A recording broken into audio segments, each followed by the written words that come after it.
હાલો ભાઈઓ, આ વિડીયો એવા ભાઈઓ માટે છે કે જે ભાઈઓ જેને મગજ બહુ પાવરફુલ હોય અને એમ કહેતા હોય કે ભાઈ આપણને બધી વસ્તુમાં ખબર પડે છે.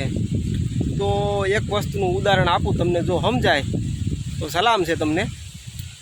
વાતમાં એવું છે, જે પણ ભાઈઓ સમજી લો ખેતી કરતા હોય, એની પાસે ટ્રેક્ટર હોય, અમુક પાસે ભાઈઓ જેમાં ડીઝલ વપરાતી એવી 4 વ્હીલ હોય કે એવી ડીઝલની ગમે એ વસ્તુ હોય, તો સમજી લો કે તમારી પાસે ટ્રેક્ટર છે અને એમાં તમે બાયો ડીઝલ વાપરતા હોય, તો તમારું ટ્રેક્ટર હાલે કે ન હાલે?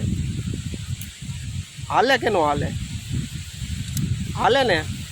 તો હવે સાંભળો, હાલે તો તમને એવું તો હશે કે ભાઈ ટ્રેક્ટર તો હાલે ને કંઈ થાય, ટ્રેક્ટરનું એન્જિન ખરાબ થઈ જાય, જોઈએ એવું ટ્રેક્ટર તાકાત ન આપે.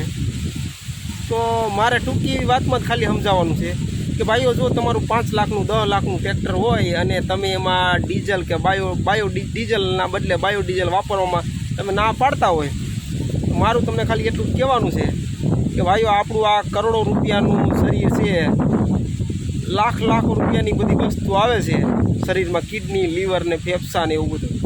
તો ભાઈઓ, તમે તમાકુ ને માવા ને બીડી ને એવું પીને તમારું આ શરીર, લાખો રૂપિયાની વસ્તુની તમને 5 લાખના ટ્રેક્ટરની તમને કદર થાય છે, પણ આ લાખો રૂપિયાનું શરીર છે આપણું, એની કદર નથી થતી. તો તમે કેટલા બુદ્ધિવાળા છો તમને ખબર પડી ગઈ છે કે તમારી બુદ્ધિ કેટલી કામ કરે છે. તો જે પણ ભાઈઓ બુદ્ધિવાળા છે, તો એને ભાઈઓ સલામ છે તમને.